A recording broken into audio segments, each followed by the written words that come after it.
Love should make you braver, not smaller. And that night on the porch, I finally had to choose between my parents' approval and my family's dignity. They threw out his black wife and newborn twins until her secret billionaire father pulled up in a Rolls-Royce to collect his grandbabies. They threw my wife Raven and our 2-day-old twins out onto that cold February porch like we were nothing more than garbage to be disposed of.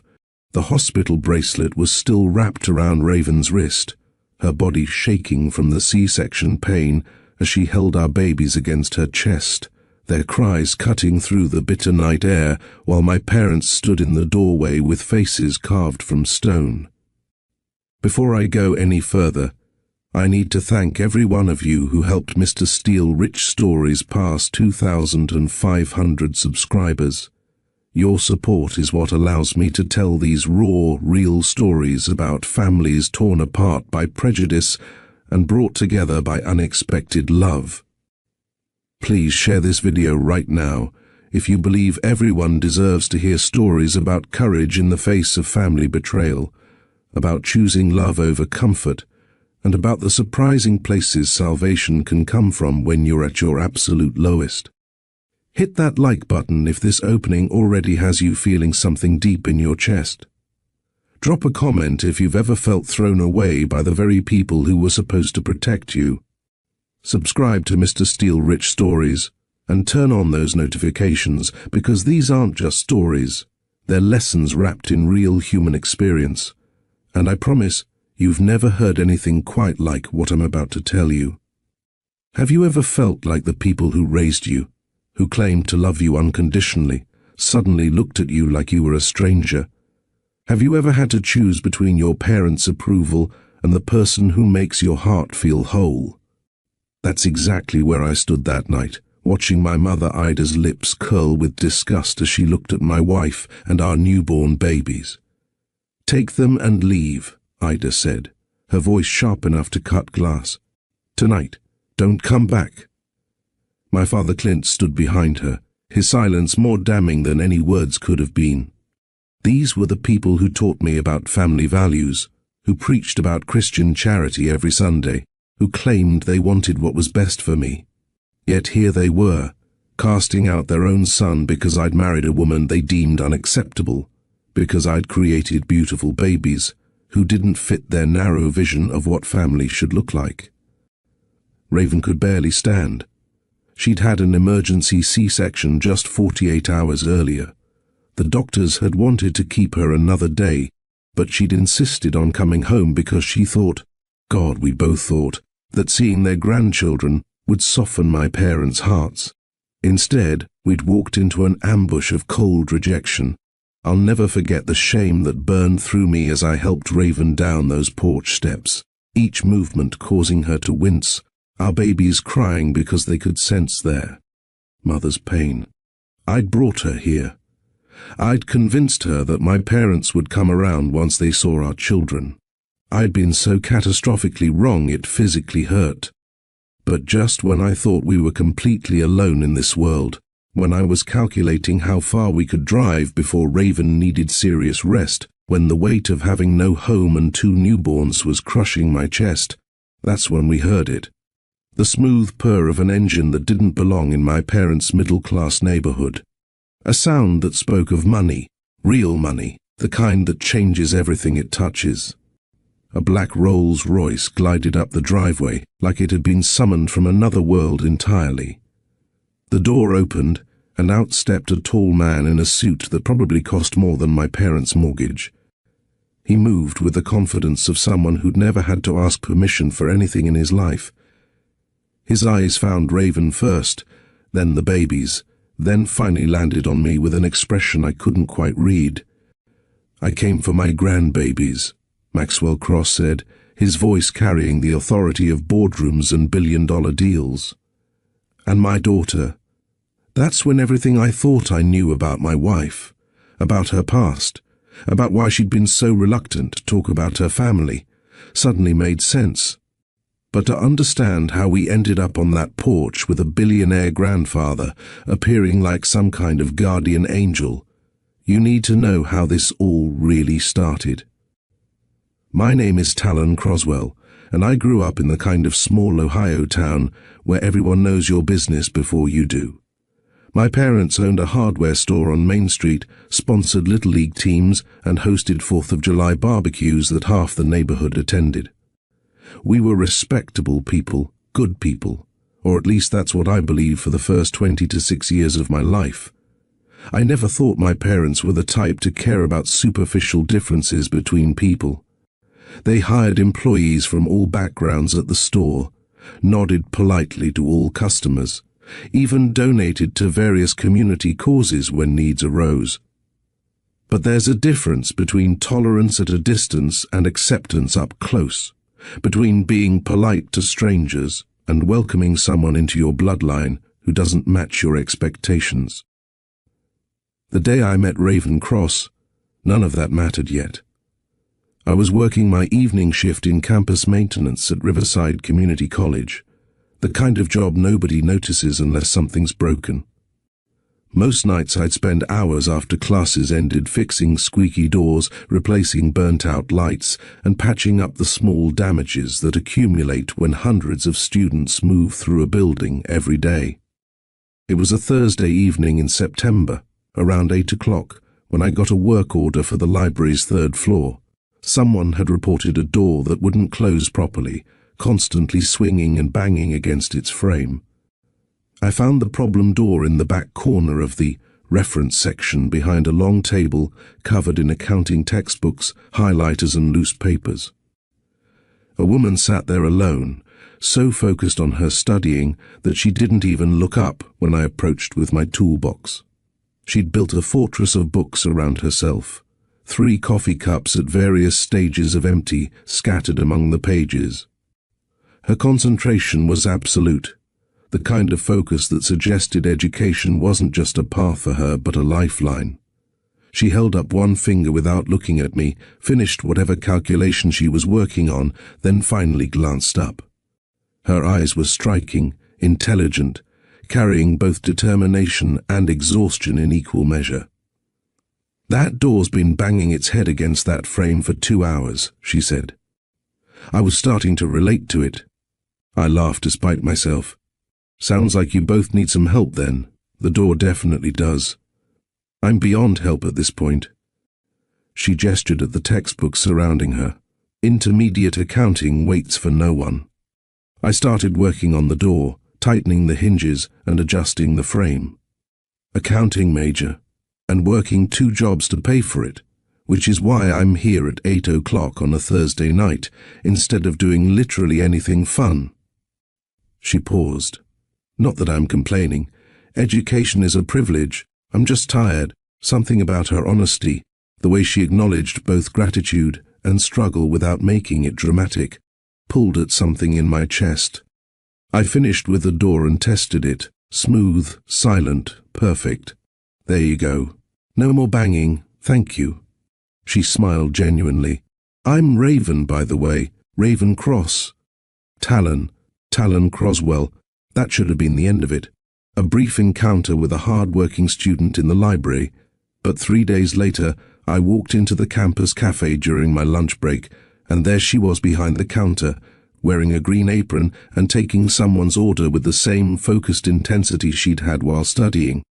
When it was my turn, she looked at me with recognition flickering across her face. "Library door guy," she said. "Let me guess. You're following me now."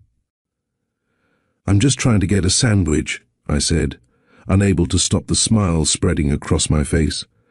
"Though if I were following you, I'd be terrible at it since you spotted me immediately." "Turkey or ham?" "Turkey." She started making my sandwich with quick, efficient movements. "So do you fix things and eat, or do you actually take classes here?" "Both. Business management major. You, accounting. Also working 2 jobs to pay for it, which is why you'll probably see me in 4 different places around campus. Just so you know I'm not following you either." "Noted," I said, handing her exact change. "Though I wouldn't mind running into you again." She handed me the sandwich, and for just a moment, our fingers touched. The library's usually quiet after 9. If you ever need a place to study, I might take you up on that. Over the following weeks, those accidental encounters became something more intentional. I'd find reasons to be in the library during her study sessions. She'd time her cafe breaks to when I usually came in for lunch. We started sitting together at adjacent tables, our textbooks spread out between us, occasionally helping each other with concepts we understood better than the other. I learned that her mother Angela had passed away the previous year, an illness that had progressed too quickly, taking her before Raven could fully process what was happening. Raven spoke about her with this mixture of love and grief that I understood instinctively, honoring her memory while still being angry at the unfairness of losing her so young.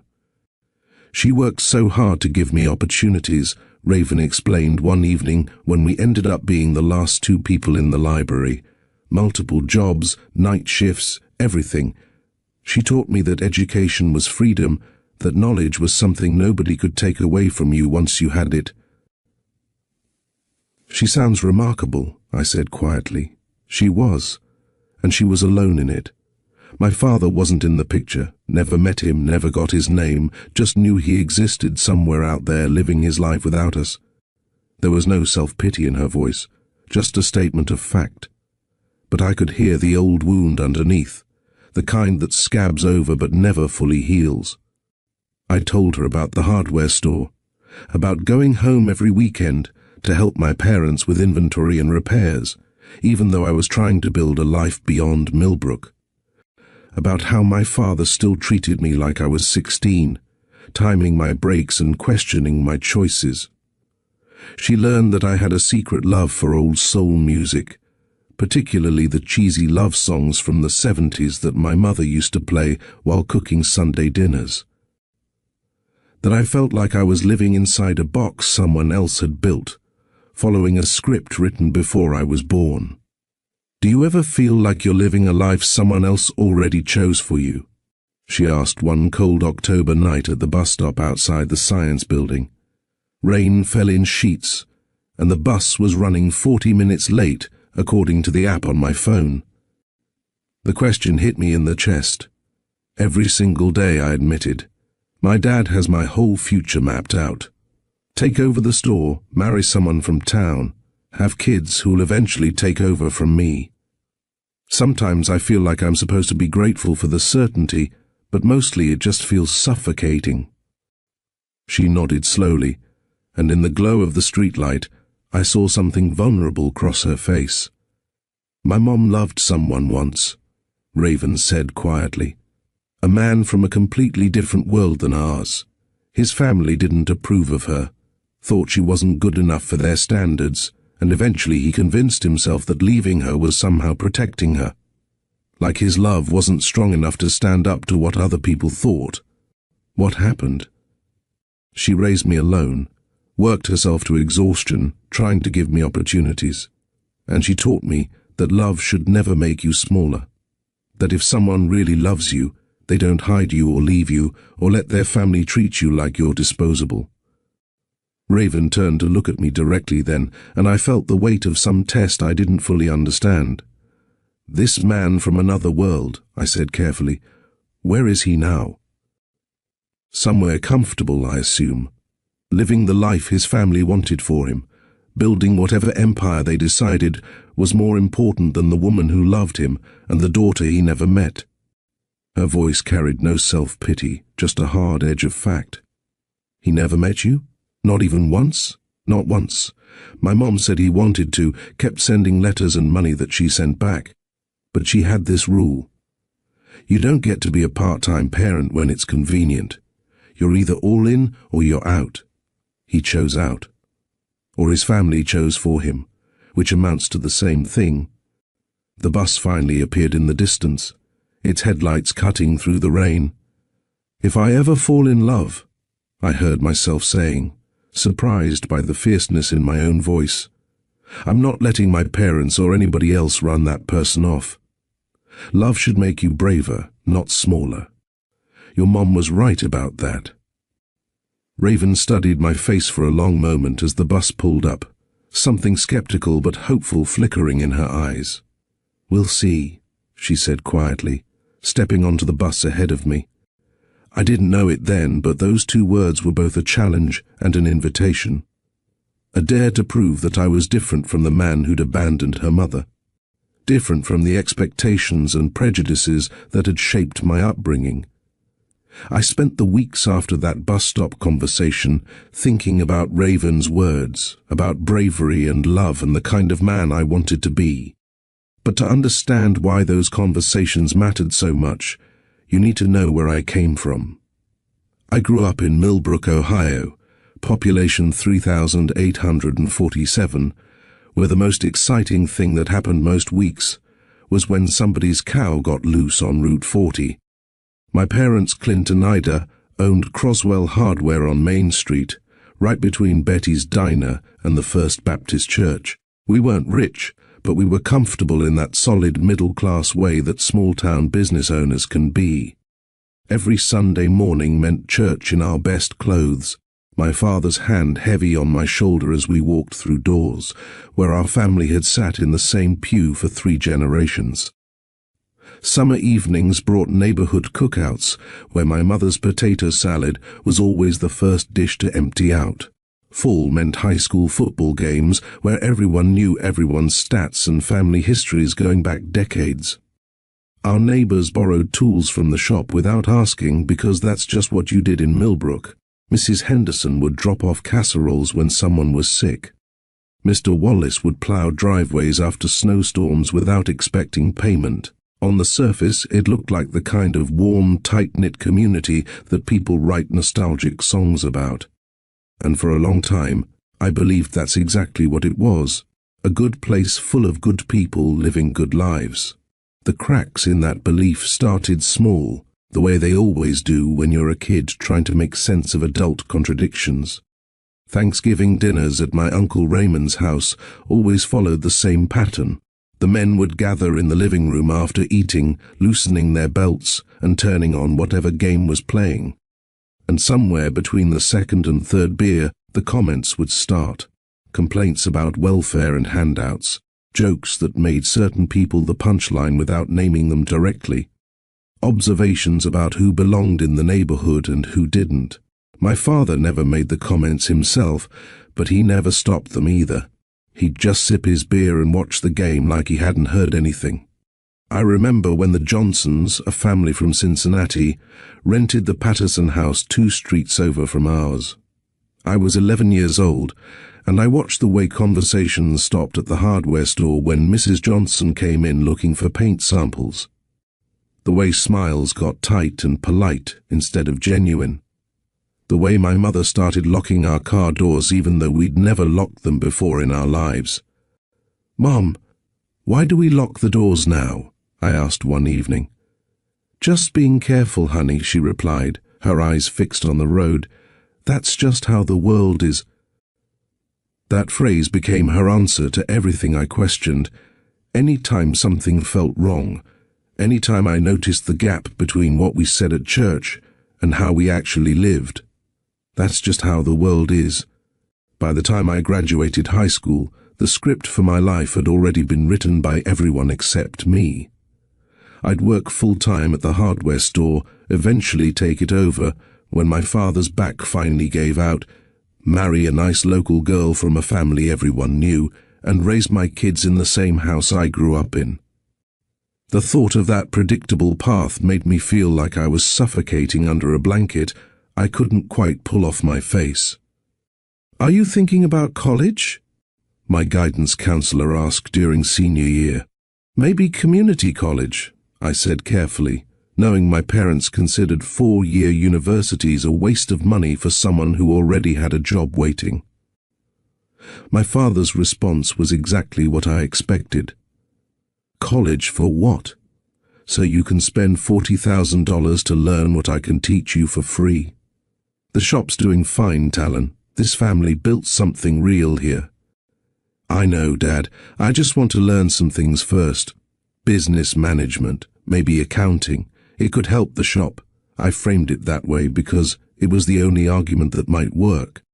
Not that I wanted to see what else existed beyond Millbrook's town limits. Not that I felt suffocated by everyone knowing exactly who I was and who I'd always be. Not that I wanted to understand how the world is felt increasingly wrong the older I got. Just that it might help the family business. Safe, practical, acceptable.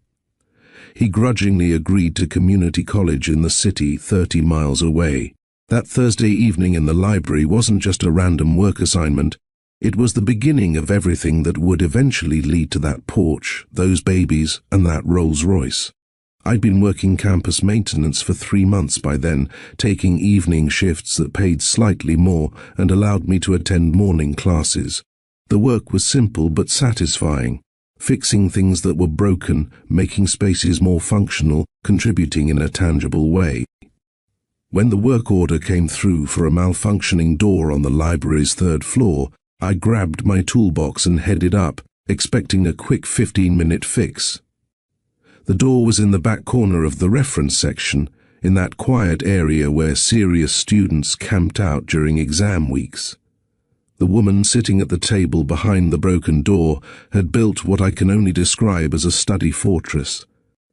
Textbooks stacked strategically, papers organized in precise piles, 3 coffee cups in various stages of consumption, and a focus so intense she didn't even register my presence at first. When I finally got her attention and explained I needed to fix the door, she looked up with eyes that were both exhausted and determined. That combination, tired but refusing to quit, was the first thing that drew me to Raven Cross. "That door's been banging its head against that frame for 2 hours," she said. I was starting to relate to it. Her sense of humor despite obvious stress made me smile. "Sounds like you both need some help then." We talked while I worked, just small exchanges about classes and stress, and the shared experience of being students who work to pay for education rather than having it handed to us. Nothing profound, nothing that would predict the future we'd build together. But when I said goodbye and she told me her name, Raven Cross, something in my chest recognized something in hers. Like we were both carrying similar weights, but hadn't met anyone else who understood what that felt like. 3 days passed before I saw her again, and in that time, I'd thought about her more than I wanted to admit. Not in an obsessive way, but in that gentle, persistent way, where someone's smile or turn of phrase keeps surfacing in your mind at random moments. I walked into the campus cafe during my lunch break on Monday, hungry and thinking about the economics assignment I needed to finish before my evening shift. The cafe was crowded with the usual lunch rush, students lined up 6 deep waiting to order. And there behind the counter, wearing a green apron and moving with efficient precision, was Raven. When my turn came, recognition lit up her face immediately. "Library door guy," she said with a slight smile. "Let me guess, you're following me now." "I'm just trying to get a sandwich," I replied, feeling my own smile spread across my face. "Though if I were following you, I'd be terrible at it, since you spotted me immediately." "Turkey or ham?" "Turkey." She started assembling my sandwich with practiced speed, her hands quick and sure. "So do you fix things and eat, or do you actually take classes here?" "Both. Business management major. You, accounting. Also working 2 jobs to pay for it, which is why you'll probably see me in 4 different places around campus. Just so you know I'm not following you either." "Noted," I said, "though I wouldn't mind running into you again." She handed me the sandwich, and our fingers touched briefly. The library's usually quiet after 9. If you ever need a place to study. After that cafe encounter, Raven Cross started appearing in my world with increasing frequency, though whether by design or coincidence I couldn't quite determine. I'd see her in the hallway between classes, always moving with purpose, her backpack loaded down with textbooks that looked heavy enough to cause permanent damage. At the bus stop on rainy evenings, sheltering under the overhang with homework balanced on her knees. Back at the library during my maintenance rounds, still building fortresses out of accounting materials. Each encounter gave me another small piece of who she was, Her mother, Angela, had died the previous year from an illness that progressed faster than anyone expected. Raven spoke about her with this mixture of love and anger that I understood instinctively, mad at the universe for taking her too soon, but grateful for every sacrifice that had made Raven's education possible. "I'm studying accounting because numbers don't lie unless people tell them to," she explained one evening when we ended up at adjacent tables in the library. "My mom got cheated out of paychecks by employers who knew she couldn't afford to push back. I want to be the person who makes sure that doesn't happen to other people." I told her about the hardware store, about going home every weekend to help my parents with inventory and repairs even though I was trying to build something beyond their expectations, about how my father still timed my lunch breaks even though I was 23 years old. She learned that I had a secret love for old soul music, particularly the cheesy love songs from the 70s that my mother used to play while cooking Sunday dinners, that I felt like I was living inside a box someone else had built, following a script I never agreed to perform. The conversation that changed everything happened on a cold October night at the bus stop outside the science building. Rain fell in sheets, and the bus was running 40 minutes late, according to the app on my phone. Raven stood under the small shelter, her accounting textbook protected inside her jacket, both of us watching headlights pass that belonged to every vehicle except the bus we needed. "Can I ask you something?" she said suddenly, her breath misting in the cold air. "Sure. Do you ever feel like you're living a life someone else already chose for you? Like you're just following a script that got written before you were even born?" The question hit me in the chest because I'd been feeling exactly that for years, but had never articulated it so clearly. Every single day, I admitted. My dad has my whole future mapped out. Take over the shop, marry someone from town, have kids who will eventually take over from me. Sometimes I feel like I'm supposed to be grateful for the certainty, but mostly it just feels like a cage made out of other people's expectations. She nodded slowly, and in the glow of the streetlight, I saw something vulnerable cross her face. "My mom loved someone once," Raven said quietly.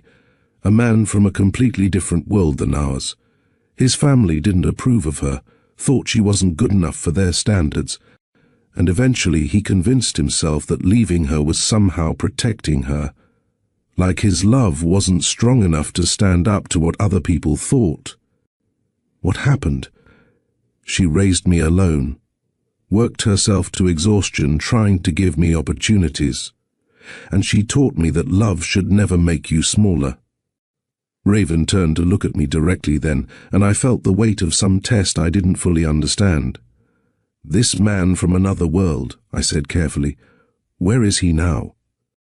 "Somewhere rich and comfortable, I assume, living the life his family wanted for him, building whatever empire they decided was more important than the woman who loved him and the daughter he never met." Her voice carried no self-pity, just a hard edge of fact that suggested she'd made peace with his absence long ago. "He never met you? Not even once?" "Not once. My mom said he wanted to, kept sending letters and money that she sent back. But she had this rule. You don't get to be a part-time parent when it's convenient. You're either all in or you're out."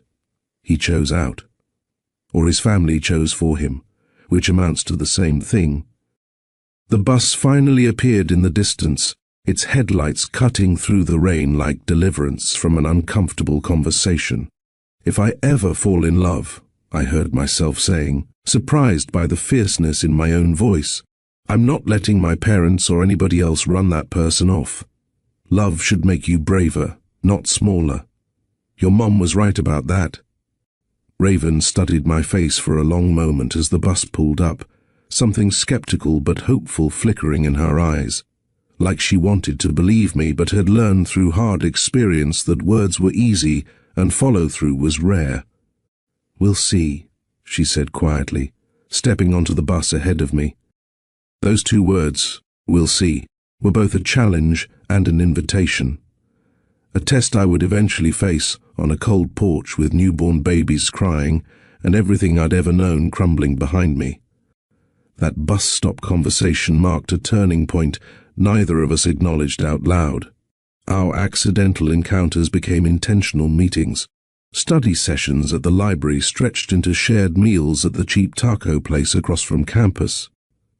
I made her a playlist of those old soul songs I loved, and she surprised me by knowing every word to Al Green's Let's Stay Together. One Friday night in late November, after we'd both finished our shifts, I drove her to this spot I knew, a hill overlooking the city where you could see all the lights stretching out like fallen stars. We sat on the hood of my beat-up Ford truck, shoulders touching, our breath visible in the cold air. My mom used to say that every light down there is somebody's whole world, Raven said softly. Somebody's kitchen table, somebody's reading lamp, somebody staying up late worried about tomorrow. I reached for her hand without thinking, and when our fingers interlaced, it felt like the most natural thing I'd ever done. 3 weeks later, in that same spot, I kissed her for the first time. It wasn't fireworks or movie magic. It was quiet and sincere, tasting like the coffee we'd shared and feeling like a promise I intended to keep for the rest of my life. We were broke in the way young people in love often are, splitting dollar menu items and walking everywhere to save gas money, but in those winter months, we built dreams that felt richer than anything money could buy. Raven would talk about the house she wanted someday. Nothing fancy, just a small place with a porch swing where she could sit in the evenings after work. A kitchen with enough counter space to actually cook instead of the hot plate situation we were managing in our respective tiny apartments. I want a garden, she'd say, her eyes distant with longing. Tomatoes, herbs, maybe some flowers. My mom never had time for a garden, always working. I want that kind of peace. I want a dog, I'd add. Big one that takes up half the couch and thinks it's a lap dog. Kids? Definitely. 2, maybe 3.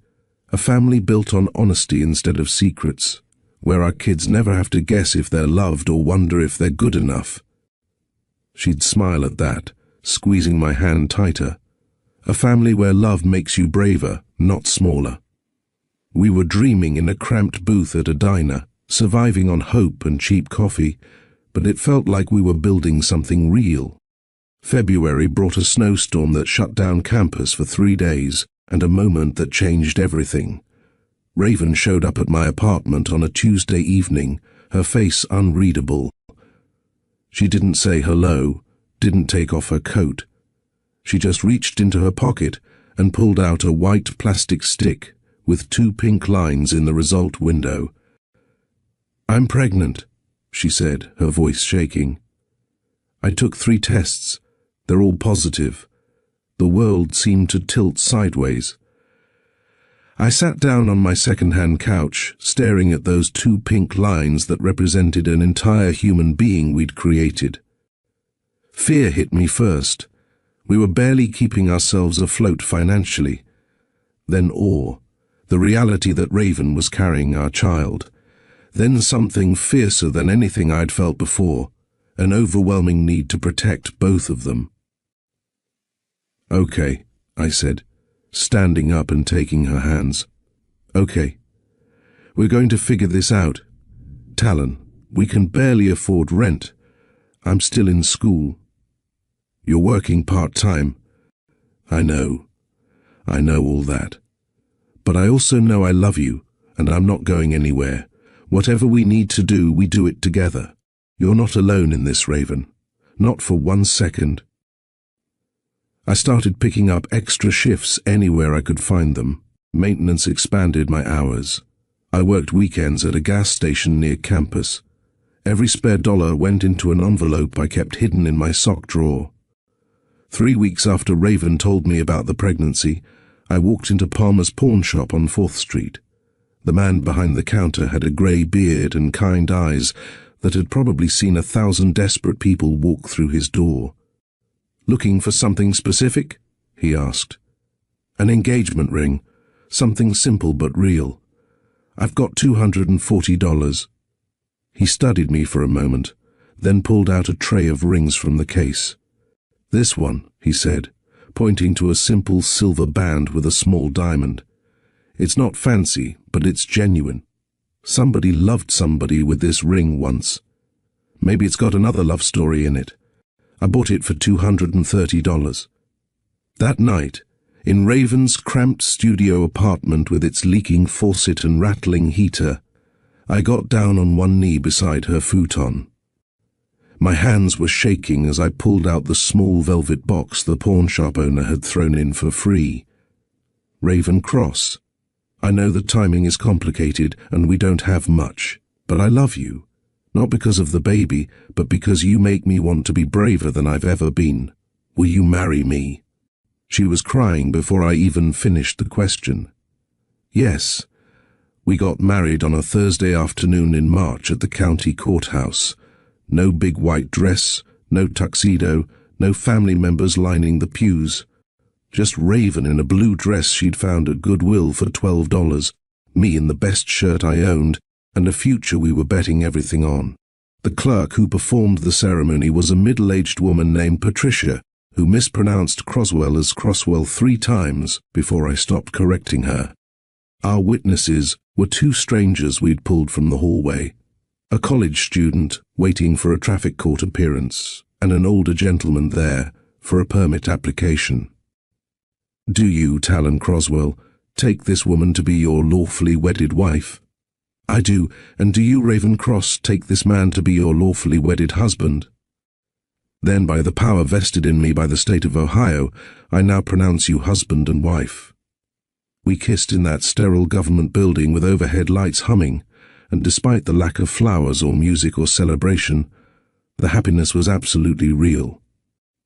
We walked out into the March afternoon as Mr. and Mrs. Croswell, holding hands and facing the world together. I'd called my parents the night before the courthouse ceremony, partly out of obligation, and partly because some foolish part of me still hoped they'd be happy for me. My mother Ida answered on the 3rd ring. "Talon? Why are you calling so late?" "Mom, I need to tell you something. Raven and I are getting married tomorrow." The silence on the other end stretched so long I thought the call had dropped. "Tomorrow?" she finally said, her voice tight. "What's the rush, Talon? You barely know this girl." "I've known her for months, Mom, and I love her. We're starting a family together." Another silence, then her voice dropped lower. "She's pregnant." "Oh, Talon, this is a mistake. You're throwing your whole life away for a girl you met at some community college." My father's voice rumbled in the background, and I heard him take the phone. "Son, listen to me. You can't start a life of love alone. What about money? What about insurance? What about the fact that I'm happy, Dad? What about the fact that I love her?" "Love doesn't pay bills," Clint said flatly. "And you've got responsibilities now. Real responsibilities. You need to think about what you're doing." What he didn't say, what my mother didn't say directly, was right there in every pause and carefully chosen word. "She's not from here. She's not what we expected. You're making your life harder than it needs to be. Why couldn't you just follow the plan we laid out? The conversation I'd had with my mother 3 weeks earlier, right after I first told them about Raven, played on repeat in my mind. She seems different," Ida had said carefully, "the way people do when they are trying to sound open-minded while communicating exactly the opposite. Are you sure you want to complicate your life this way, Talon? People form opinions in small towns." "Opinions about what, Mom? You know what I mean. Certain situations face challenges. Your children will face questions. I'm just thinking about what's best for you. What's best for me is being with someone I love who makes me better." "Love is wonderful, honey. But practical matters count too. Does she come from a good family? What does her father do?"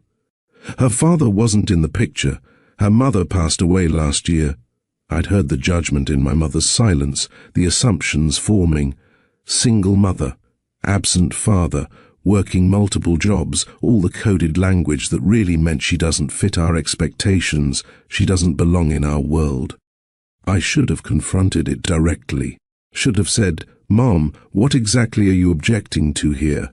Let's put it in plain words so we can deal with it honestly." Instead, I'd taken the easier path. "I love her, Mom. That's that." But that wasn't enough when the prejudice stayed unspoken, growing like mold behind walls nobody wanted to open. By late April, the reality of our situation had sharp edges we couldn't ignore. Raven was 12 weeks pregnant, exhausted from morning sickness that lasted all day, and struggling to keep up with her accounting courses. I was working 50-hour weeks between 3 different jobs, and still coming up short when rent was due. Our landlord, a man named Mr. Kowalski who smelled like cigars and disappointment, started leaving notes on our door. First polite reminders, then warnings printed in increasingly aggressive fonts. That's when my mother called with an offer wrapped in concern. "Talon, your father and I have been talking. You shouldn't be struggling in that tiny apartment when we have a perfectly good guest room here. Come home for a little while, just until the baby comes and you get on your feet." Every instinct I had screamed that this was a bad idea. But exhaustion has a way of making bad ideas look like practical solutions. "I don't know, Mom. Raven and I are managing okay. Are you? Because your father drove past your building last week, and honey, that's not a safe neighborhood for a pregnant woman. What if something happens? What if she needs help and you're at work?" The guilt landed exactly where she intended. I looked around our apartment, the lock that didn't quite catch, the heating that cut out randomly, the stairs Raven had to climb that left her winded and dizzy. "Let me talk to Raven," I said. When I presented the idea to my wife, I watched her face close off like shutters slamming down. "Your parents don't want me there, Talon. They want to help. No, they want to control. There's a difference." Let me pause the story right here because I need to ask you something directly. Have you ever accepted help that came with invisible strings attached? Have you ever known in your gut that something was a bad idea, but you did it anyway because the alternative seemed harder? Drop a comment right now and tell me about a time you chose short-term comfort over your long-term instincts. I read every single comment, and your stories matter. If you're feeling this story, if Raven and I feel real to you, hit that like button. And if you haven't subscribed to Mr. Steele Rich Stories yet, do it now, because what happens next? The months living under my parents' roof, the birth of the twins, and the night that Rolls-Royce pulled up. You don't want to miss any of it. Because here's what I didn't understand then. My mother's offer wasn't about safety or support. It was about proximity and control.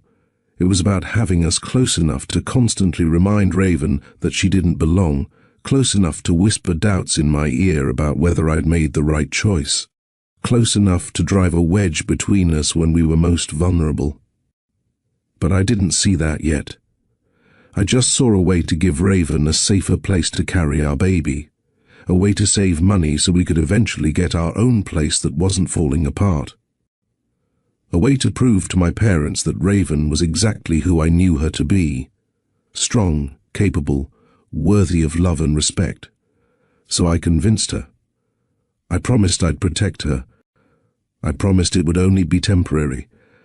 And I moved my pregnant wife into my parents' house, where resentment would grow quietly behind closed doors. We moved into my childhood bedroom on a Saturday in May, carrying our entire life in the bed of my truck and 4 cardboard boxes. The room hadn't changed much since high school. Same faded blue walls, same creaky floorboard by the window, same view of the Hendersons' backyard next door. Except now it was crammed with baby supplies we'd been collecting. A second-hand crib took up one corner, still smelling faintly of the lemon cleaner I'd used to scrub it down. Newborn clothes in neutral yellows and greens filled plastic bins stacked against the wall. My father's old toolbox sat in the closet, because there was nowhere else to store it, the metal edges poking out like a reminder that this space wasn't really ours. Those first few days felt almost normal. My mother cooked bigger dinners than I'd seen in years: pot roast, mashed potatoes, green beans from her garden. My father showed Raven the new railing he'd installed on the back porch, pointing out the craftsmanship with genuine pride.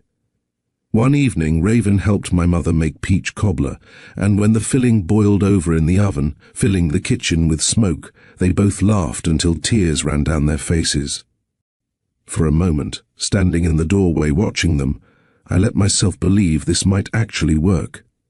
That moment lasted exactly 11 days. The first comment came on a Sunday morning as we were getting ready for church. Raven had her hair styled in an elegant updo, wearing a modest navy dress that showed the small curve of her growing belly. She looked beautiful, professional, exactly appropriate for Sunday service. My mother knocked on our bedroom door as Raven was putting in her earrings. "You're not going to wear it like that, are you?" Raven's hands stilled. "Wear what? Like what, Mrs. Croswell?" "Your hair. It's just, people might say things. You know how folks talk. Maybe you could smooth it back or wear a scarf, something more." She waved her hand vaguely, searching for a word that wouldn't sound as judgmental as what she was actually thinking. "Traditional. My hair is traditional," Raven said quietly. "Just not your tradition." Ida's smile tightened. "I'm only trying to help you fit in, honey. This is a small church, small town. I wouldn't want anyone to make you feel uncomfortable." After she left, Raven stood in front of the mirror, staring at her reflection. "Should I change it?" "No," I said firmly. "You look perfect, but the damage was done. That seed of doubt had been planted. The suggestion that Raven needed to make herself smaller, more palatable, less visibly herself to be acceptable in my parents' world. It wouldn't be the last time. My father never raised his voice. He never said anything you could point to as definitively prejudiced. That was his special skill, maintaining plausible deniability while making his feelings perfectly clear. He'd come home from the hardware store and talk about his day at dinner, telling stories about difficult customers and supply chain problems. "Had this guy come in today complaining that everything's offensive now," he'd say, shaking his head. "Can't even give honest feedback without someone making it personal. Whatever happened to just treating everybody the same?" He never looked at Raven when he said these things, but we all knew who the comments were aimed at. He'd refer to her as that girl when talking to my mother. Did that girl eat already? Or is that girl gonna need a ride somewhere? Never Raven, never my wife, never his daughter-in-law. When Raven thanked them for letting us stay, he'd wave his hand dismissively. "Well, you should be grateful. Not everybody would open their home like this, especially with times being what they are." The implication hung in the air. We were doing her a favor she didn't quite deserve. The worst part was his silence when my mother's comments got sharper. He'd just keep eating, keep watching television, keep existing in this bubble where he could claim he wasn't part of the problem, because he wasn't actively saying the cruel things out loud. His passivity was its own form of cruelty. I wish I could tell you I stood up for Raven every single time. I wish I could say I called out every backhanded comment, every dismissive gesture, every moment my parents made my wife feel less than welcome in what was supposed to be our temporary home. But I didn't.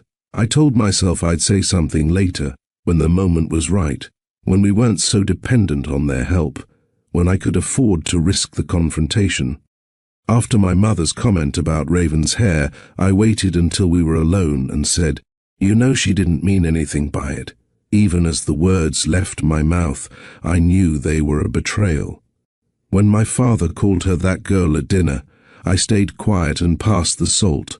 When my mother suggested Raven's prenatal vitamins were probably unnecessary, women had babies just fine before all these modern supplements, I changed the subject instead of defending my wife's choices.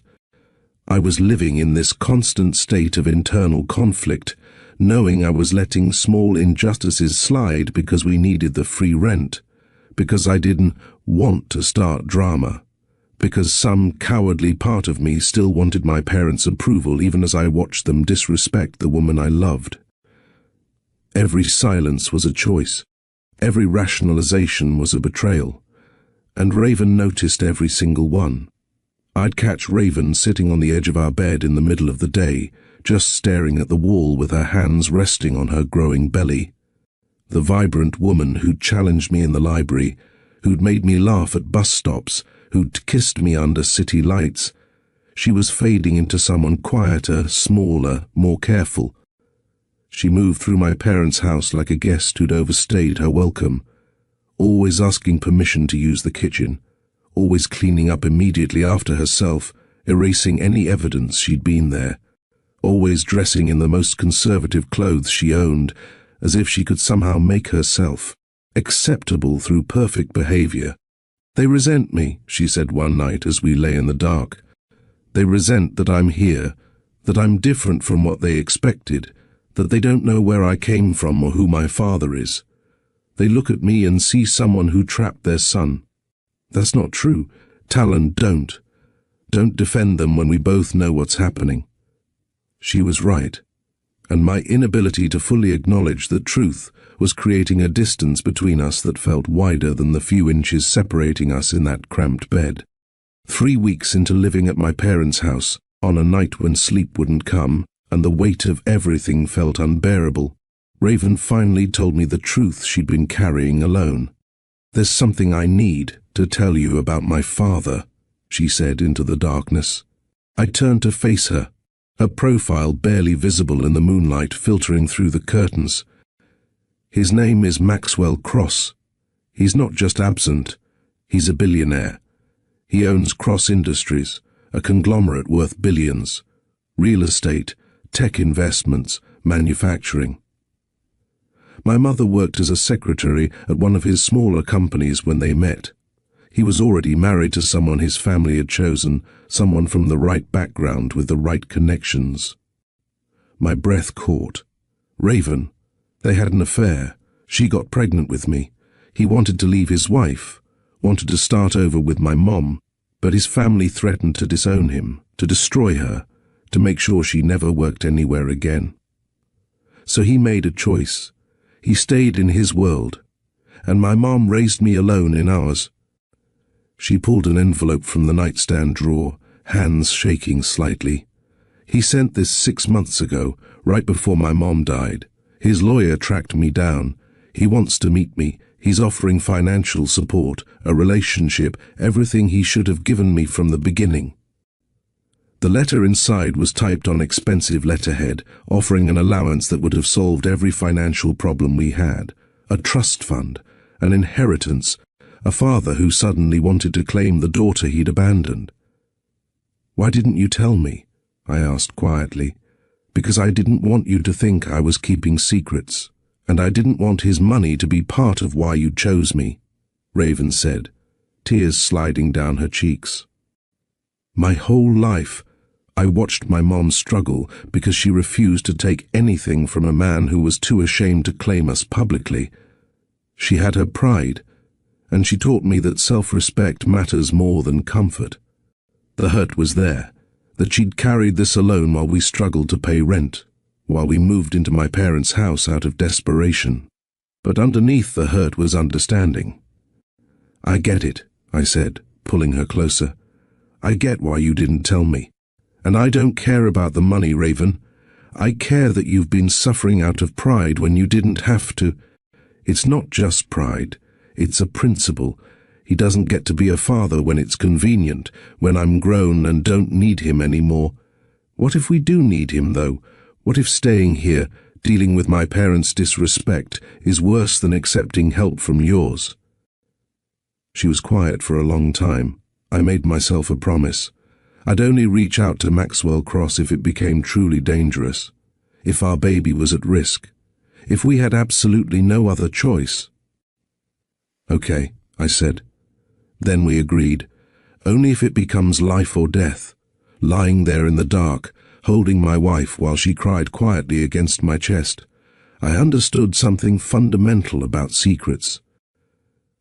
They're not always about deceit.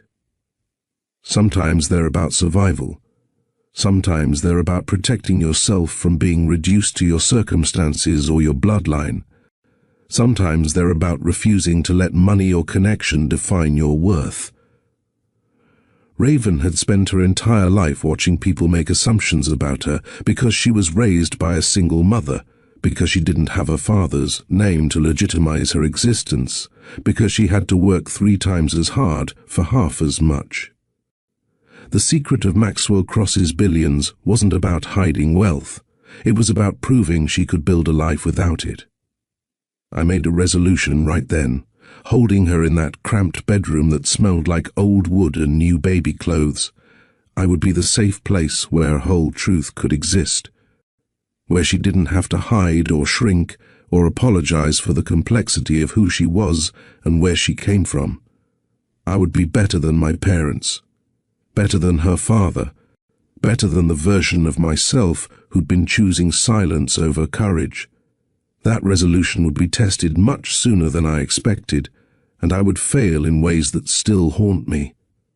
Sunday morning at 6:30, 5 weeks before Raven's due date, I woke to her gripping my arm hard enough to leave marks. "Something's wrong," she whispered, her face pale in the early light. "Talon, something's really wrong." Before I could fully process what she was saying, I felt the wetness soaking through the sheets. Her water had broken, weeks too early, and the look of fear in her eyes mirrored the terror racing through my chest. I shouted for my parents, my voice cracking with panic. Within seconds, my father appeared in the doorway in his bathrobe, instantly alert. "Her water broke," I managed. "The baby's coming." Whatever tension had been building in that house evaporated in the face of a medical emergency. My mother grabbed her keys while my father helped me get Raven to the car, all of us moving with the singular focus of getting her to the hospital before it was too late. The emergency room became a chaos of monitors beeping, nurses asking rapid-fire questions, and doctors examining Raven with concerned expressions that made my stomach drop. "The baby's heart rates are irregular," a doctor with kind eyes and graying hair explained. "We need to do an emergency C-section. Right now." "Babies?" I repeated, the word not making sense at first. "Yes, twins. You didn't know?" The doctor looked surprised. "The ultrasound shows 2 distinct heartbeats. They're in distress and we need to move quickly." "But it's too early," Raven said, her voice breaking. "They're not ready. They're safer outside than at this point. We've got an excellent NICU team standing by." They wheeled her away before I could fully say goodbye, and I stood in that sterile hallway feeling more helpless than I'd ever felt in my life. My parents sat in the waiting room chairs, my mother clutching her purse, my father staring at the wall with an unreadable expression. 47 minutes later, I counted every single one. A nurse came out smiling. "You have a son and a daughter. They're small but fighting. You can see them in a few minutes." Cairo Croswell came into the world weighing 4 pounds 2 ounces. Nia Croswell followed 3 minutes later at 4 pounds even. Tiny, fragile, covered in wires and monitors, but alive and breathing, and absolutely perfect. 2 days in the hospital felt like 2 years. Raven recovered from the surgery in a haze of pain medication and exhaustion, learning to breastfeed twins who were barely strong enough to latch. The NICU nurses taught us how to hold them despite all the wires, how to change diapers smaller than my hand, and how to recognize the signs of distress. When the doctors finally cleared us to take them home, with strict instructions for Raven to rest completely and avoid any stress, relief and dread hit me simultaneously. We pulled into my parents' driveway at dusk on a Wednesday evening, the sky bruised purple and orange. My mother stood on the porch, arms crossed, her expression not quite matching the smile she was attempting. My father's truck sat in the driveway, meaning he'd left the hardware store early. The air felt heavy with something I couldn't name yet, but should have recognized as danger. We hadn't even made it fully inside before my father started. "We need to talk about the hospital bills," Clint said, blocking the doorway. "Emergency C-section. 2 days in NICU, all those specialists. That's not going to be cheap. Who's paying for that? The hospital gave us paperwork for payment plans, I said, trying to maneuver past him with the car seat holding Cairo. We'll figure it out. Figure it out how? My mother demanded, her voice sharp. You're barely keeping up with your share of groceries. Now you've got medical debt on top of everything else. How exactly do you plan to handle that under our roof? Raven stood behind me, still moving slowly from the surgery, holding Nia against her chest. There's a lawyer who handles things for my father, she said quietly. He said to contact him if we needed help with medical expenses. The room went absolutely silent. Your father, Ida repeated, her eyes narrowing. The father who wasn't in the picture, the one you said abandoned you, suddenly he's got lawyers handling medical bills. It's complicated, Raven said, exhaustion making her words slow. He's wanted to help for years, but my mother refused. How convenient, my mother interrupted. All this time you've been playing the poor, struggling girl with no family, and you've got a father with money. What else have you been lying about? I haven't been lying about anything. I told you my father wasn't part of my life. That's still true, but he has resources, Clint said, stepping closer. Resources you've been hiding while living rent-free in our house, eating our food, using our utilities. We didn't know we'd need help until you trapped our son with a pregnancy and moved yourself in here as a backup plan? Ida's voice dripped with venom. Is that it? Keep the rich daddy's secret while you milk us for everything we've got. What happened next broke something in me that has never fully healed. My mother looked at Raven, at my wife, who had given birth to her grandchildren 48 hours earlier, whose body was still healing from major surgery, who stood there holding our infant daughter, and said the words, I'll never forgive. How do we even know those babies are really Talon's? You've been keeping secrets about rich fathers and lawyers. What else are you keeping secret? Maybe you saw my son as an easy target, someone grateful enough for attention that he wouldn't ask questions. The accusation of infidelity hung in the air like poison gas. Raven's face went completely blank, shock rendering her speechless. And my father who claimed to be a man of God, who preached about family values and Christian charity, stood there in his corner of the living room and said absolutely nothing. His silence was agreement. His passivity was participation. Something inside me finally snapped. Don't you dare, I said, my voice low and shaking with rage. Don't you dare question whether my children are mine. Don't you dare accuse my wife of anything when the only people in this room who've been dishonest are the two of you. Talon, we're just trying to protect you. Protect me from what, Mom? From the woman I love? From my own family? You've done nothing but disrespect Raven since the day I brought her home. Every comment about her hair, her clothes, the way she talks, the fact that her father wasn't around. It's all been about one thing.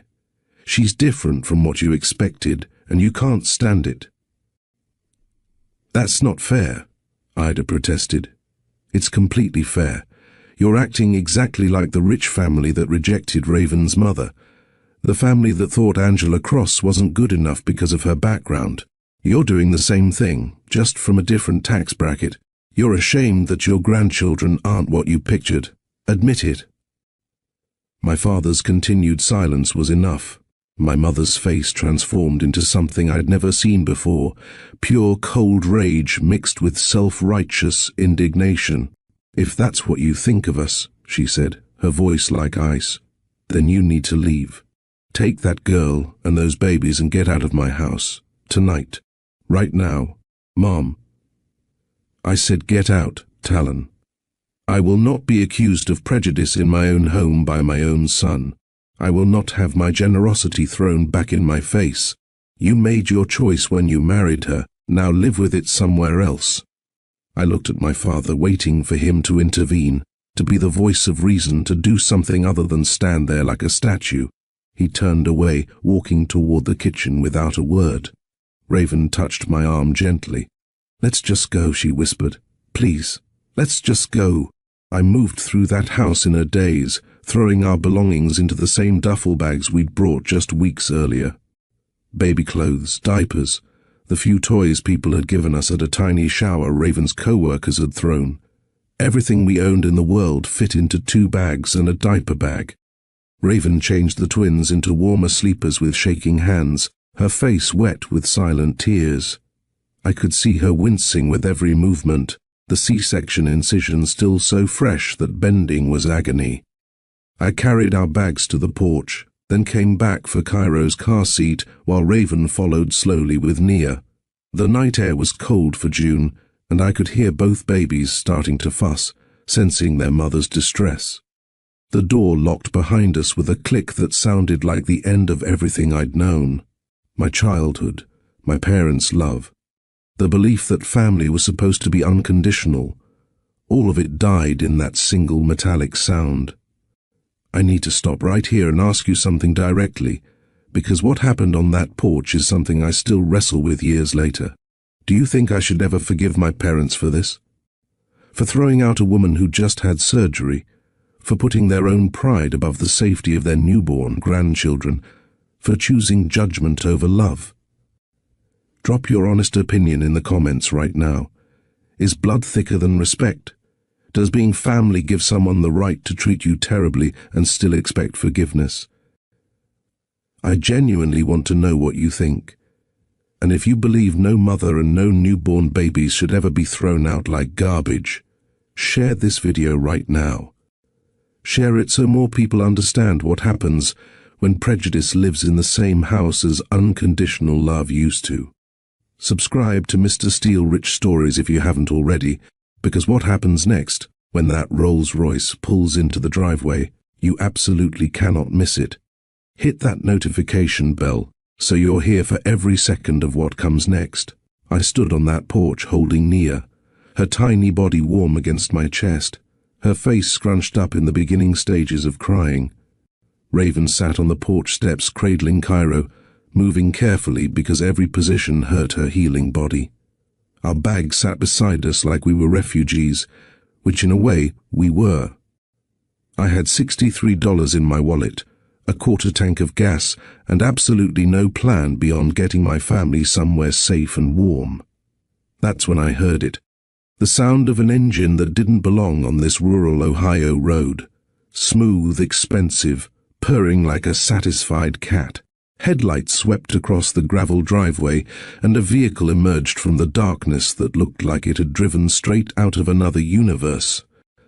A black Rolls-Royce, gleaming even in the dim light, glided to a stop 20 feet from where we stood with our entire world falling apart. The driver emerged first, a professional-looking man in a dark suit who moved with military precision. He walked around the vehicle and opened the rear passenger door with practiced smoothness. Then Maxwell Cross stepped out into the Ohio night. He was tall, probably 6'2", with shoulders that suggested he still worked out despite being in his late 50s. His charcoal suit probably cost more than my truck, perfectly tailored to his frame. Silver threaded through his close-cropped hair at the temples, giving him a distinguished appearance that commanded respect without demanding it. But what struck me most was his face when his eyes found Raven and the twins.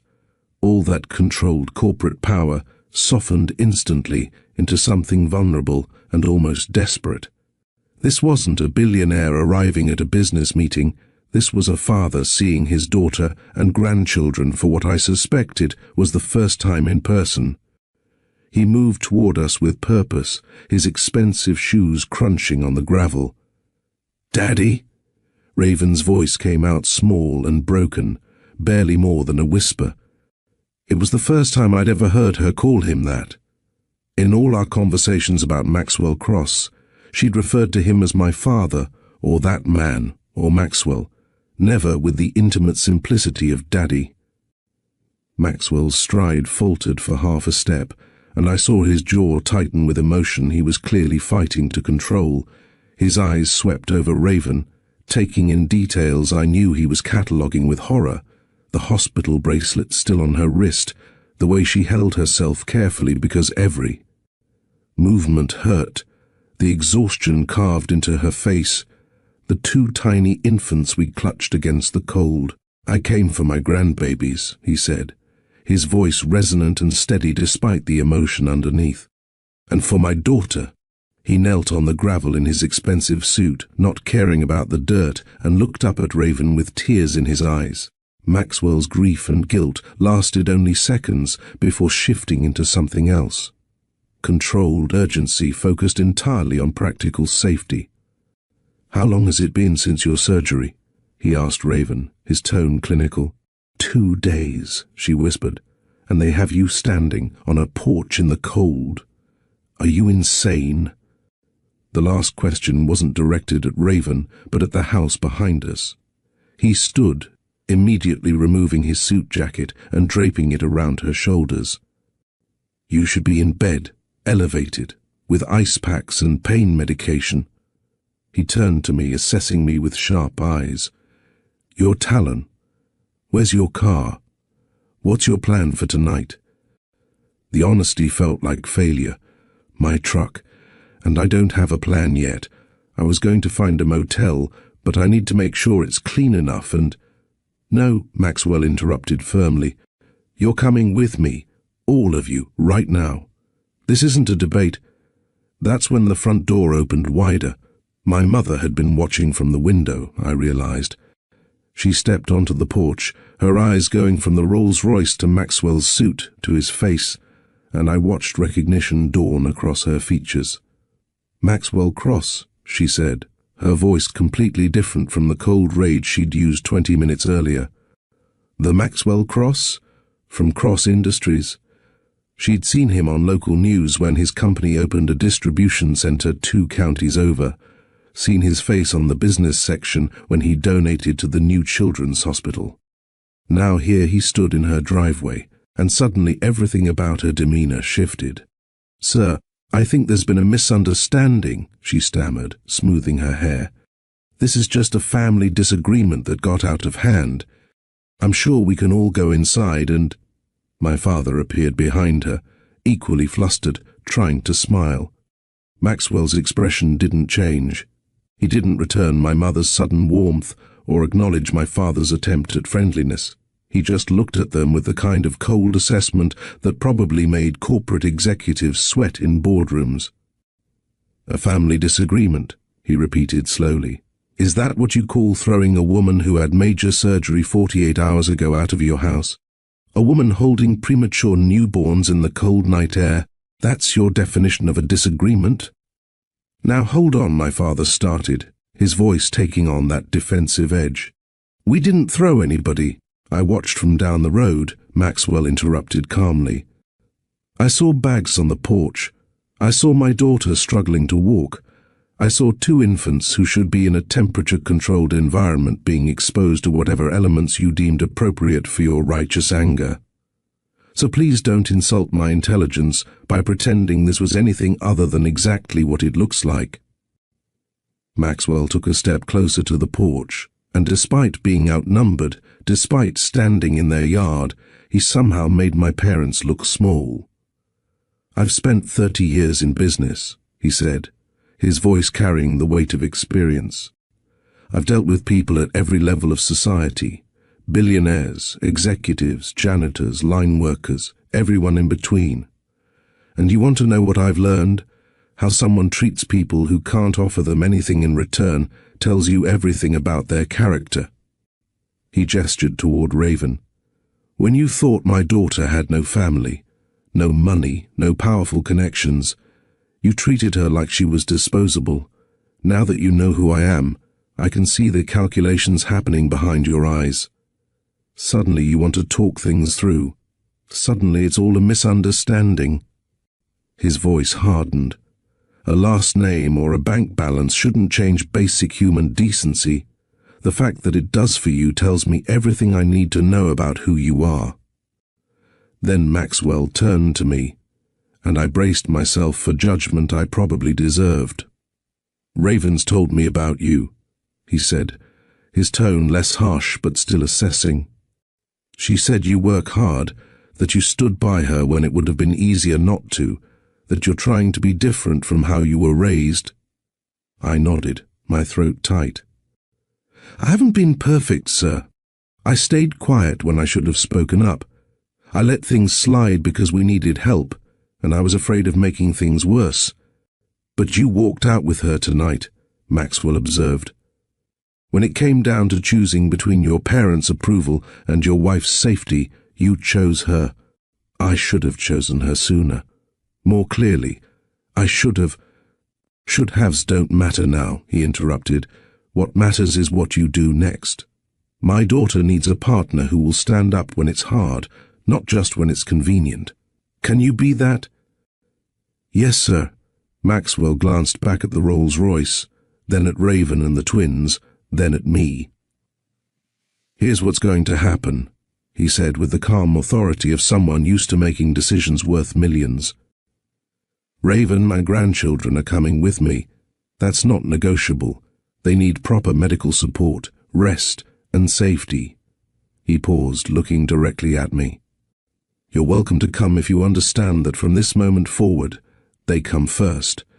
Not your parents' feelings, not your hometown loyalty, not your nostalgia for what used to be. Them. Always. Behind me I heard my mother's sharp intake of breath. Talon, honey, Ida said, her voice syrupy with manipulation. Don't let him turn you against your family. This is your home. These are your parents. We raised you. We love you. I stood between two worlds, literally caught between the porch and the Rolls-Royce.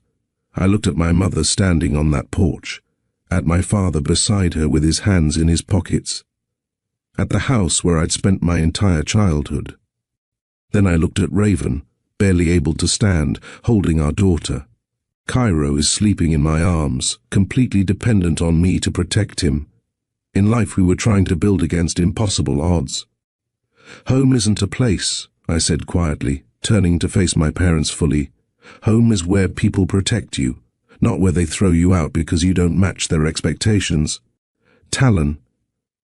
I don't want things to be the same, Mum. I want better for my children. I want them to grow up knowing that love doesn't come with conditions about appearance or background, or who's worthy of respect. I adjusted Cairo in my arms and walked toward the Rolls-Royce, each step away from that porch feeling like cutting chains I'd been carrying my whole life. If you get in that car, my mother called out, her voice shaking with rage and something that might have been grief. Nothing will ever be the same between us. You walk away now, and you're choosing them over your own blood. I stopped at the car door, Maxwell's driver already helping Raven into the back seat with careful attention to her surgical incision. You're right, I said, turning back one last time. Nothing will be the same, because I don't want the same. If the same means watching you disrespect my wife, if it means raising my kids around people who think love should have boundaries based on appearance and background, if it means being the kind of man who stays silent when cruelty is happening in front of him, then I don't want any part of the same. I got into the car. The door closed with a solid final sound that felt like the end of one life and the terrifying beginning of another. Before I tell you what happened next, I need to ask you something. What would you have done in my place? Would you have gotten in that car and driven away from the only family you'd ever known? Would you have chosen the person you love over the people who raised you, even knowing there might be no coming back from that choice? Comment right now with your honest answer. I'm not looking for the right response. I want to know what you would have actually done if you were standing in that driveway with your whole world breaking apart. And if you're still watching, if this story has grabbed hold of you and won't let go, hit that like button. Share this video with someone who needs to hear about choosing courage over comfort. Subscribe to Mr. Steele Rich Stories, because what happens after I get in that Rolls-Royce, the conversation with Maxwell, the choices we had to make, and the surprising place this story ends up, you absolutely cannot miss it. The drive from my parents' house to Maxwell Cross's estate took 40 minutes, most of it in stunned silence. Raven dozed against my shoulder, exhausted from pain and emotional devastation. The twins slept in specialized car seats that Maxwell's driver had somehow already installed perfectly.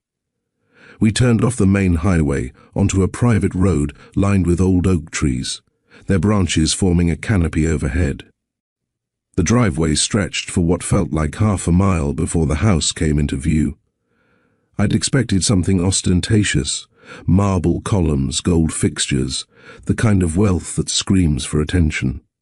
Instead, the Cross estate was large but understated, a sprawling stone and timber home that looked like it had grown organically from the landscape rather than being imposed upon it.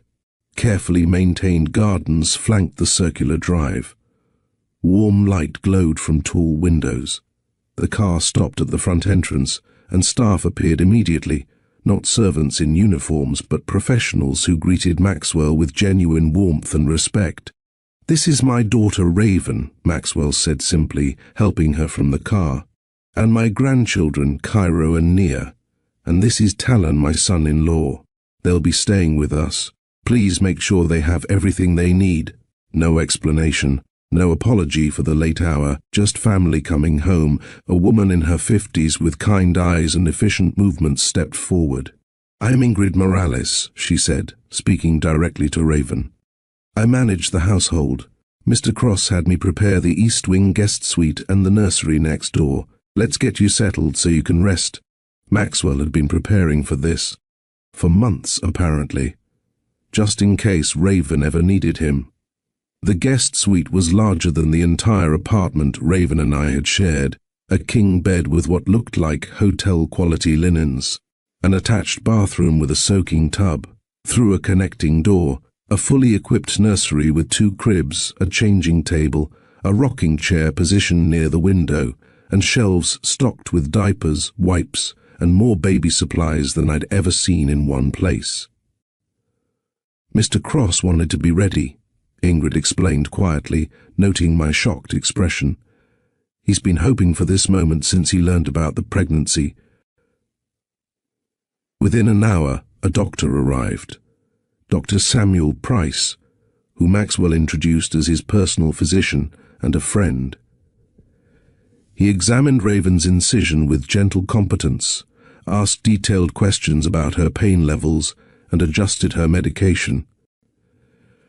"You're healing well," he told her, "but you need complete rest for at least 2 weeks.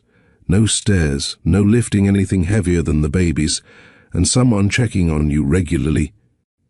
He turned to examine Cairo and Nia with the same thoroughness, pronouncing them small but healthy. After everyone settled for the night, Raven finally sleeping without pain creasing her forehead, the twins in their cribs with a monitor that probably cost more than my monthly salary, I found myself standing on the balcony outside our suite, staring at grounds that stretched beyond what I could see in the darkness. 6 hours ago, we'd been homeless with 2 newborns and nowhere to go. Now we were in a mansion with staff and a personal physician and nursery furniture that looked like it came from magazines. The contrast was so sharp it didn't feel real. I'd never been around wealth like this. The nicest place I'd ever stayed was a Holiday Inn on a high school band trip. I didn't know the rules here, didn't know how to act or what was expected, or whether accepting all this help made me less of a man somehow. My father's voice echoed in my head, "You can't start a life of love alone." He'd been wrong about Raven, wrong about our relationship, but was he right that I couldn't provide for my family on my own? The shame of that thought burned. "Chamomile tea," Maxwell's voice came from behind me. "Ingrid swears it helps with the kind of thinking that keeps you awake at 3 in the morning." He handed me a ceramic mug and leaned against the balcony railing beside me, close but not crowding. "Thank you," I said, the words feeling insufficient for everything he'd done in the past few hours. "For all of this, for coming when you did, for—" "Don't," he interrupted gently. "Don't thank me for doing what I should have done 24 years ago when Angela told me she was pregnant." The silence stretched between us, filled with regret so heavy I could almost touch it.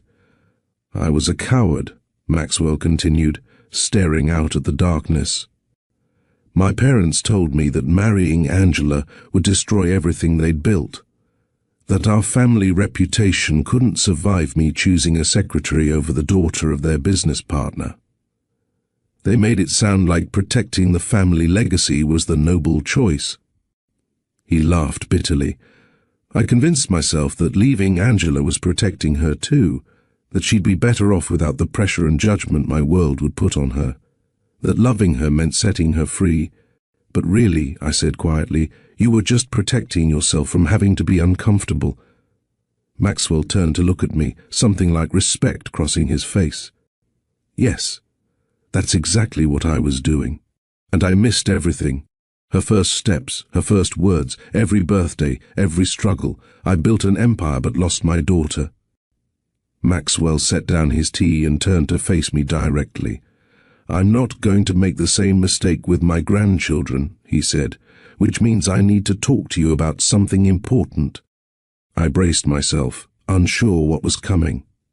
I'm offering you a job at one of my companies, not a handout, and not some made-up position where you collect a paycheck for showing up.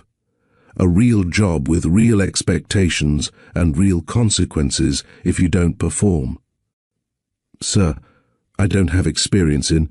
You have a business management degree, you're 3 credits from finishing. You're willing to work multiple jobs to support your family. You understand construction and repair from your father's business. That's more than most of the entitled graduates I interview who think a degree means they shouldn't have to start at the bottom. He leaned against the railing. I'm offering you an opportunity tied to responsibility, not entitlement. You'll start in project management at the distribution center, learning how the operation works from the ground up. If you prove yourself, you advance. If you coast on being my son-in-law, you'll be gone within 6 months. Why would you take that risk on me? Because Raven chose you, and because you got in the car tonight when it would have been easier to stay.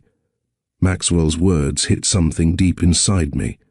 That place where I'd been carrying shame about needing help mixed with anger at myself for staying silent for so long in my parents' house. I have habits I need to break, I admitted. I learned to keep the peace by staying quiet, to avoid confrontation even when confrontation was necessary. I watched my parents disrespect Raven for weeks and only spoke up when they went too far. That pattern, Maxwell said carefully, is what I'm asking you to break. Not just for Raven's sake, but for your children. Cairo and Nia are going to grow up in a world that will have opinions about their mixed heritage, about their family structure, about who they are, and what they're allowed to become. He met my eyes directly. They need a father who will speak up before things reach a breaking point, who will confront disrespect the first time it appears, not the 10th, who protects peace by addressing problems, not by pretending they don't exist. How do I know when to speak up versus when to let something go? Ask yourself a simple question. Am I protecting actual peace, or am I just protecting my own comfort? If it's the latter, speak up.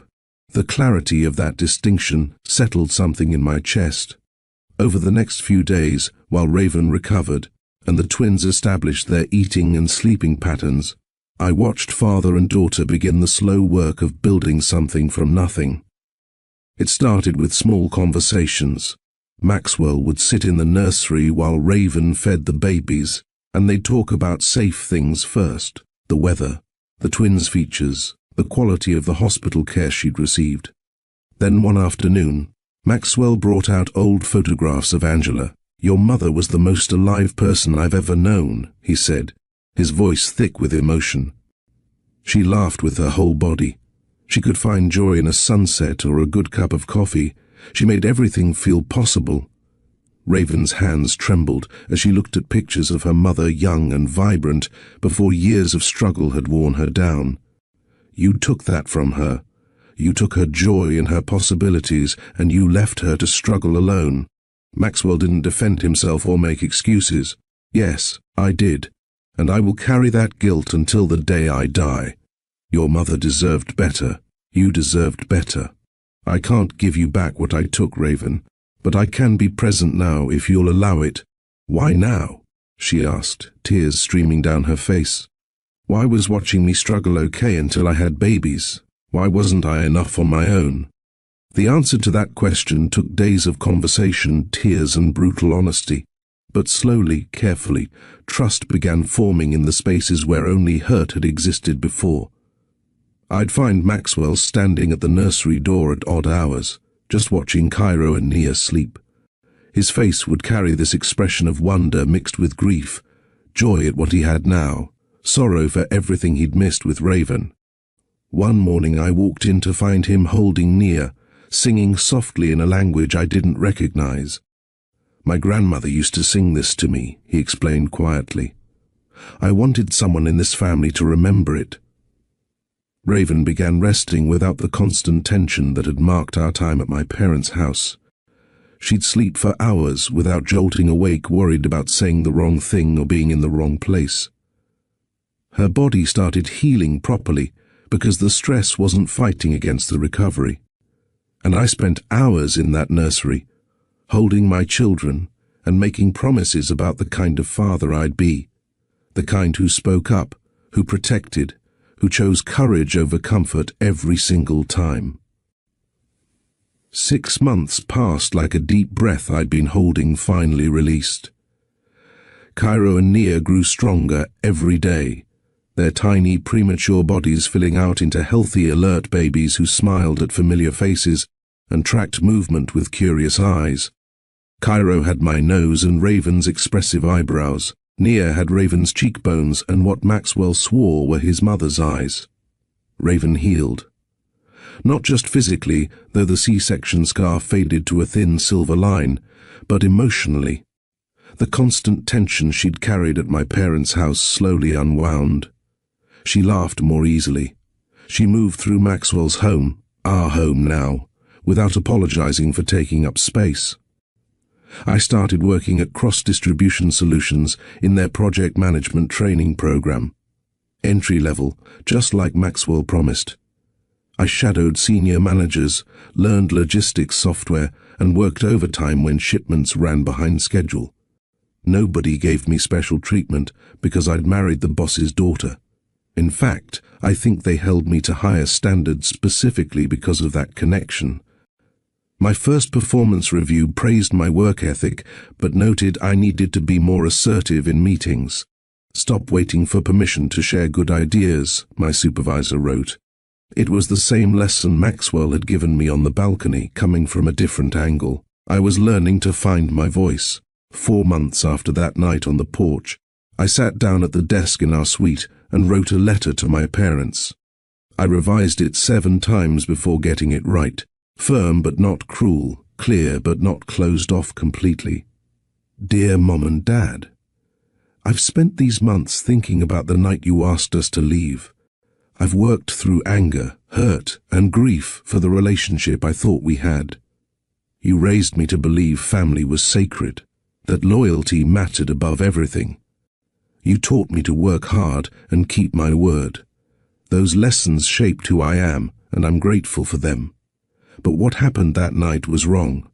Throwing Raven out while she was still healing from surgery, putting our newborn babies at risk because your pride mattered more than their safety, that wasn't a mistake in the heat of the moment.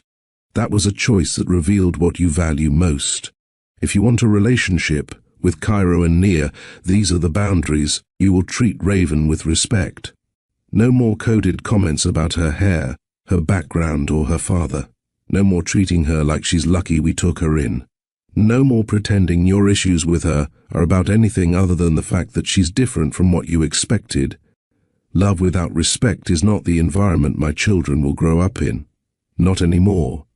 Your son, Talon." 3 weeks of silence followed. Then a letter arrived in my father's careful handwriting. "Talon, we didn't raise you to talk back to your parents. But maybe we should have raised you to speak up more. Maybe that's part of what went wrong. Your mother cries sometimes when she thinks about that night. She won't admit it, But I hear her. She's not good at saying she was wrong about things. Neither am I, if I'm being honest. We're not ready to say everything you probably want us to say. We're still working through our own feelings about choices you've made and how things turned out. But we don't want to lose you completely. We don't want to be strangers to our grandchildren. Would it be possible to meet Cairo and Nia someday? Not right away if you're not ready, but someday. We'd like to try to do better, even if we don't fully understand everything yet. Dad, it wasn't an apology. It wasn't an acknowledgement of the prejudice that had driven their cruelty. It was imperfect, cautious, and frustratingly vague. But it was something, a crack in the wall, a possibility that maybe, with time and consistent changed behavior, something could be rebuilt that looked different from what had broken. I showed Raven the letter that evening while the twins napped. She read it slowly, her expression unreadable, then handed it back without comment. "What do you think?" I asked carefully. She was quiet for a long moment, staring at Nia sleeping in her crib. "I think there's a difference between forgiveness and reconciliation," she finally said. "Forgiveness is something I can do on my own, for my own peace. It's letting go of the anger that hurts me more than it hurts them. But reconciliation requires two people. It requires them to actually change, not just feel bad about the consequences. So you're saying—" "I'm saying I'm open to someday," Raven continued. "But someday means after they've proven through consistent actions that they respect me as a person, not just tolerate me because I'm connected to their grandchildren. It means after they've done the work to understand why what they did was wrong, not just that it had results they didn't like." She met my eyes directly. "I won't rush back into harm just because they're sad about losing access to us. That's not forgiveness. That's just accepting abuse with better manners." I'd never loved her more than in that moment of clarity. Late that night, unable to sleep, I found myself thinking about that cold February evening when everything fell apart. For months I'd remembered it as the worst night of my life. The shame of being homeless with newborns, the terror of not knowing how to protect my family, the grief of losing my parents' love. But now, with distance and perspective, I understood it differently. That night on the porch was the death of one version of myself, the version who chose family comfort over justice, the version who stayed quiet to keep the peace even when the peace was built on disrespect, the version who believed blood relationship automatically meant unconditional loyalty regardless of how people treated each other. That version of Talon Croswell died on that porch, and something better was born in the back seat of Maxwell Cross's Rolls-Royce. The man who got into that car made a choice to protect the vulnerable over protecting his own comfort, to choose the family he was building over the family that was breaking him, to walk into uncertainty with courage instead of staying in cruelty with familiarity. That choice changed everything, not just that night, but every day since. If you've stayed with me through this entire story, you deserve to know what I learned, not as abstract concepts, but as hard truths that cost me everything to understand. First, love without courage is fragile. My parents said they loved me, but their love couldn't survive the test of me choosing differently than they wanted. Real love requires the courage to accept people as they are, not as you wish they would be. Second, blood is not a free pass to disrespect. Family is defined by how people treat you when you're vulnerable, not by shared DNA. The people who held me when I was breaking weren't the ones who raised me. They were the ones who chose to show up with respect and support when I had nothing to offer them in return. Third, second chances are powerful but not automatic. My parents might earn their way back into our lives through consistent changed behavior, or they might not. Either way, second chances have to be chosen and backed by real action, not just words that sound good. Fourth, money reveals character. My parents treated Raven one way when they thought she was poor and powerless, then completely differently when Maxwell's Rolls-Royce appeared. That contrast showed their true values more clearly than anything they'd ever said about family or faith. Fifth, real strength isn't never needing help. Real strength is choosing the right help and rejecting toxic help even when you're desperate. I think about Cairo and Nia's future constantly now.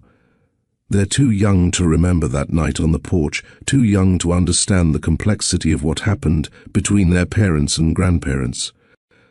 But someday they'll ask questions. They'll want to know why they don't see my parents often, or why there's tension at family gatherings, or why their mom sometimes gets quiet when certain topics come up. When that day comes, I want to tell them the truth, that their parents chose their dignity over comfort, that we walked away from people who couldn't see our worth because staying would have taught you that love means accepting disrespect. I want them to grow up seeing their father stand up for their mother, seeing their mother set boundaries that protect her peace, seeing their grandfather work every day to be present in ways he failed to be for their mom. I want them to learn that you never have to stay where your dignity is disposable, no matter who's doing the disposing. And I want them to know that second chances are beautiful when they're genuine and dangerous when they're not. If this story reached something in you, if you saw your own family in these moments, if you've ever had to choose between the people who raised you and the person you love, if you've ever felt thrown away by the ones who were supposed to protect you, share this video right now. Share it so it reaches someone who needs the courage to walk away from toxic love. Someone who needs permission to choose differently. Someone who's standing on their own porch trying to decide which direction to walk. Comment below and tell me which lesson hit you the hardest.